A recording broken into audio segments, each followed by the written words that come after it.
Assalamualaikum warahmatullahi wabarakatuh. Saya Hairunisa. Di sini saya akan mempresentasikan tentang struktur dan fungsi dari inti sel atau nukleus. Di sini sudah ada PPT mengenai struktur dan fungsi inti sel atau nukleus. Nah, materi yang akan dibahas yang pertama ada pengertian nukleus, struktur nukleus, dan ciri-ciri umum nukleus, dan komponen-komponen nukleus. Nah,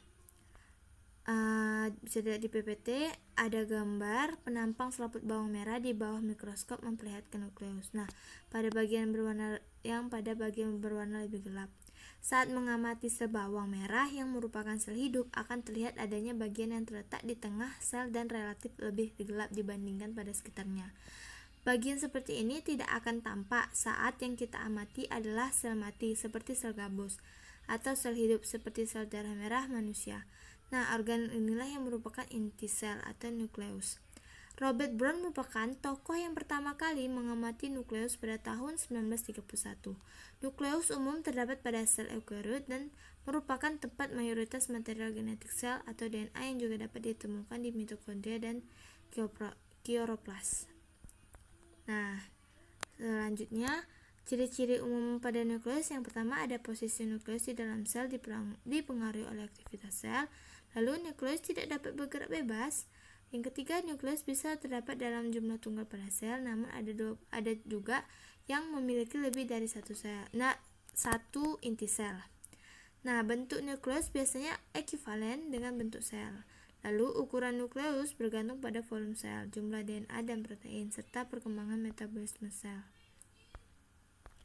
Lalu fungsi dari nukleus sebagai penyimpan gen pada kromosom, mengatur gen dalam kromosom dalam proses pembelahan sel, lalu mentransfer faktor regulasi dan produk gen melewati pori inti, lalu menghasilkan pesan atau mRNA yang mengkode protein dan mengatur replikasi DNA.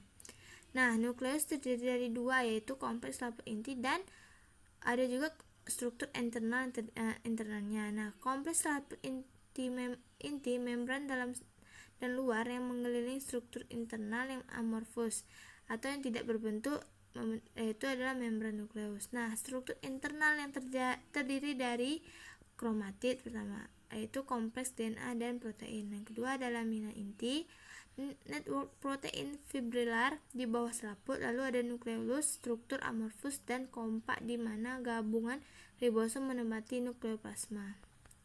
Selanjutnya ada komponen-komponennya. Yang pertama membran nukleus, ada kompleks pori inti, ada lamina inti, ada nukleolus, ada nukleoplasma, dan ada kromatin.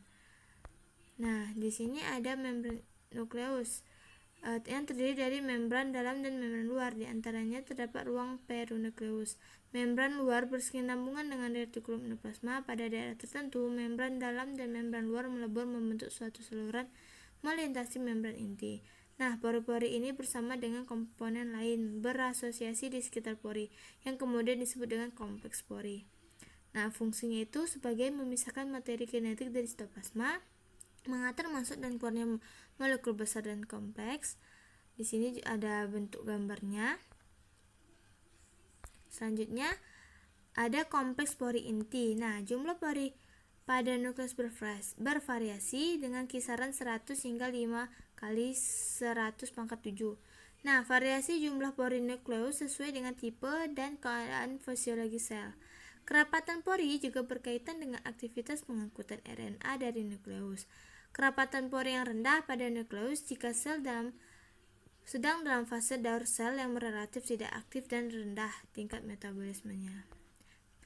Di sini ada gambar di mana komponen kompleks pori itu ada anulus, struktur silinder yang mengelilingi bagian dalam pori, ada granula pusat, ada serabut-serabut dan bahan amorf yang berbentuk diafragma.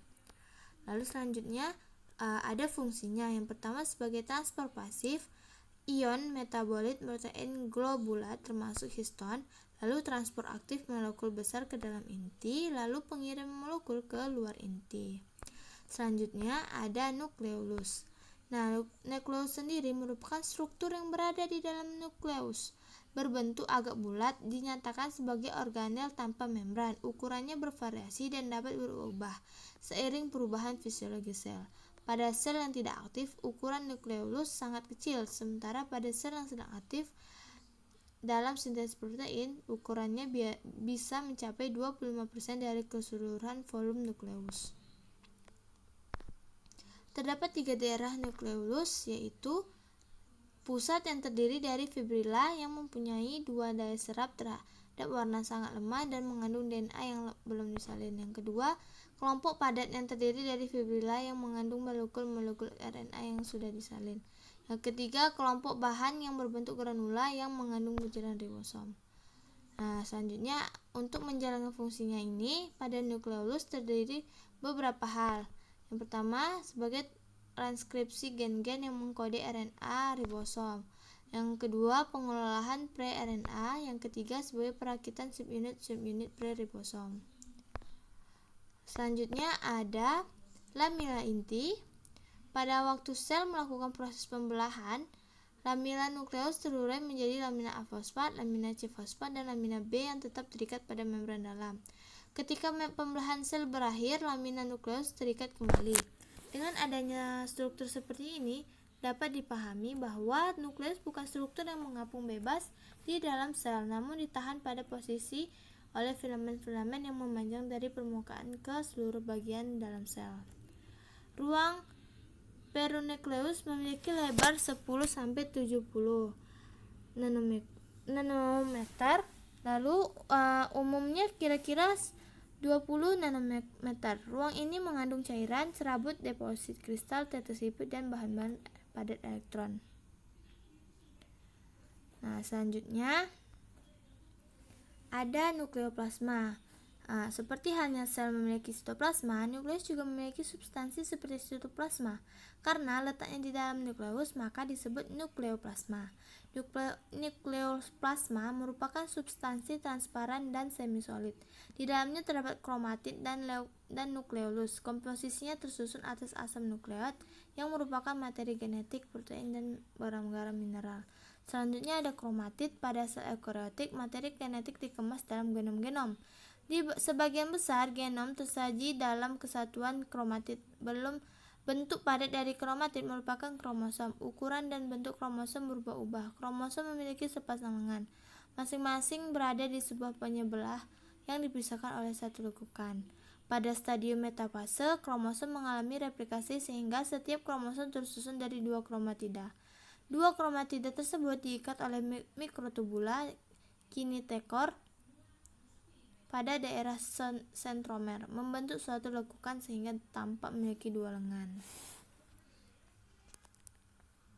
Lalu protein pada kromatid dibedakan atas protein histon dan non-histon. Non-histon merupakan protein yang bersifat asam, merupakan 50% penyusun protein struktural. Protein non-histon ada yang memiliki peran sebagai enzim, RNA polimerase, asetiltransferase, ligase, dan sebagainya, serta sebagai protein kontaktif aktin. Lalu yang kedua ada histon, merupakan protein yang sangat basa. Susunannya sederhana, terdiri dari arginin dan lisin dalam jumlah cukup besar, sekitar 24%. Itulah tadi pemaparan materi dari saya. Apabila ada kesalahan dalam berkata, saya mohon maaf. Wabillahi taufiq wal hidayah. Wassalamualaikum warahmatullahi wabarakatuh.